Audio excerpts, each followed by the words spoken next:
ٹھیک ہے، ضرب کا مطلب ہوتا ہے تکرار، بار بار کسی چیز کا کہنا، بولنا، اور امثال جو ہے وہ مثل کی جمع سے نکلا ہے جس کا مطلب ہے قسم. جیسے ہم مثال کہتے ہیں نا کہ مثال کے طور پہ، ٹھیک ہے، یہ سمجھانے کے طور پہ ہم کوئی مثال دیتے ہیں تو مثال کی جمع ہے امثال.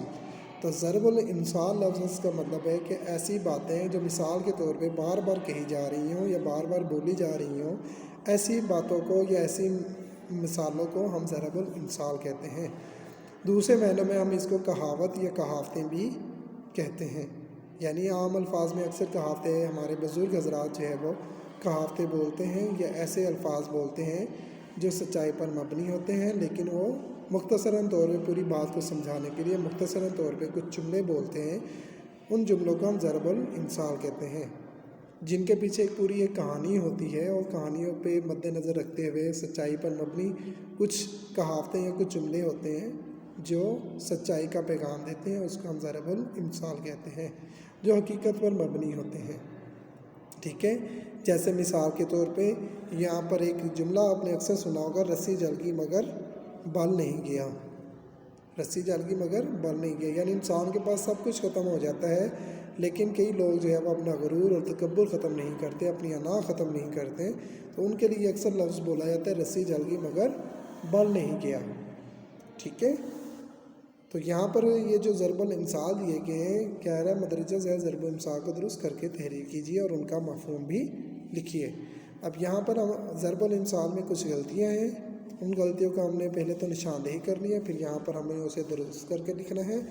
اس کے بعد پھر ہم نے یہاں پر اس ضرب المثل کا مفہوم لکھنا ہے کہ یعنی اس کا مطلب کیا ہے. ٹھیک ہے جی. اچھا، ان ضرب الامثال کے بارے میں آپ رہنمائی حاصل کر سکتے ہیں اردو زبان و قواعد کے آخر میں. کچھ فرہنگ موجود ہے، اس فرہنگ میں ضرب الامثال بھی موجود ہیں، محاورات بھی موجود ہیں، الفاظ متضاد، الفاظ واحد جمع بھی موجود ہیں، مذکر مؤنث بھی موجود ہیں. آپ جو ہے وہ کتاب میں موجود ضرب الامثال جو تحریر ہے آخر میں، اب وہاں سے بھی ان کے بارے میں رہنمائی حاصل کر سکتے ہیں، وہاں پر ان کے مفہوم بھی تحریر کیے گئے ہیں. ٹھیک ہے جی. اسی طرح ایک جملہ ہے، لفظ ہے ایک، آنکھ اوجل جہاز اوجل یہاں پہ لکھا ہوا، تو اس میں جہاز اوجل نہیں ہے، اس میں پہاڑ اوجل آئے گا. ٹھیک ہے، آنکھ اوجل پہاڑ اوجل، یہ درست جملہ یہ بنے گا. ٹھیک ہے جی. اسی طرح آم کے آم مفت کے دام، مفت کی جگہ پہ آئے گا گٹھلیوں، آم کے آم گٹھلیوں کے دام، یہ درست ضرب المثل بنے گا. اس کے بعد تیسرا ضرب المثل ہے، 4 دن کی چاندنی پھر پرانی رات ہے. اب پرانی رات ہے کی بجائے یہاں پہ لفظ آئے گا اندھیری رات ہے. 4 دن کی چاندنی پھر اندھیری رات ہے. ٹھیک ہے، پھر اندھیری رات آئے گا.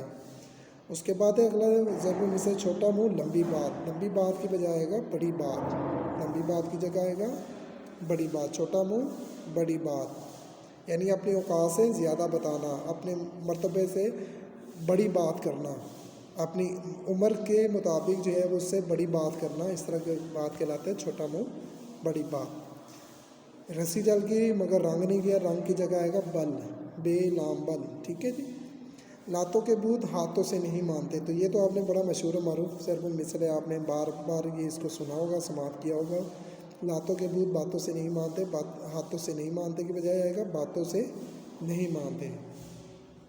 ٹھیک ہے، جو لوگ سختی کے قائل ہوتے ہیں وہ نرمی سے بات سمجھ نہیں آتی، یعنی جن کو ہاتھ سے بات سمجھ آتی ہے وہ زبان سے بات نہیں سمجھتے. 900 چوہے کھا کے بلی گھر کو چلی، گھر کو نہیں چلی، یہاں پر آئے گا حج کو چلی.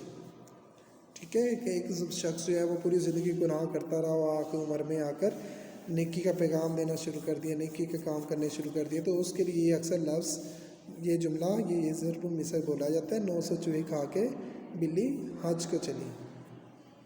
آسمان سے گرا زمین میں اٹکا، آسمان سے گرا کھجور میں اٹکا، زمین کے بجائے آئے گا کھجور. ٹھیک ہے جی. اندھا کیا جانے بسنت کی بہار، ساون کے بجائے آئے گا بسنت. ٹھیک ہے، اندھا کیا جانے بسنت کی بہار. 3 میں نہ 13 میں، 14 کے بجائے آئے گا 13. ٹھیک ہے، 3 میں نہ 13 میں. تو یہ ہوگی جی، آپ کو درست جملے آپ کو بتا دیے، درست کر کے ضرب الامثال بتا دیے. مفہوم آپ لوگ جو ہے وہ اپنی صلاحیتوں کو بروئے کار لاتے ہوئے آپ باقی ضرب الامثال کا مفہوم جو ہے وہ تحریر کریں گے. یاد رہے ان کے جملے نہیں بنانے ہیں، آپ نے صرف ان کا مفہوم تحریر کرنا ہے. ٹھیک ہے جی. یہ کام آپ اپنی اسی کتاب کے اوپر ہی کر لیں گے، یہ کاپی پر کرنے کی ضرورت نہیں ہے. عزیز طلباء طلباء یہاں تک تھا آج ہمارا ٹاپک مرکب تام اور اس کی اقسام کے بارے میں ہم نے سمجھا ہے. اس کے ساتھ ساتھ آج ہم نے جو ہے وہ ضرب الامثال کی درستگی کی ہے اور اس کے ساتھ ساتھ ہم نے ضرب الامثال کے مفہوم کو سمجھنے کی اور سیکھنے کی کوشش کی ہے. امید کرتا ہوں کہ آج کی کلاس سے آپ مستفید ہو چکے ہوں گے. پھر آپ سے ایک نئی ٹاپک کے ساتھ ایک نئے عنوان کے ساتھ آپ سے پھر سے ملاقات ہوگی. تب تک کے لیے اپنا اور اپنے گھر والوں کا بہت زیادہ خیال رکھیے.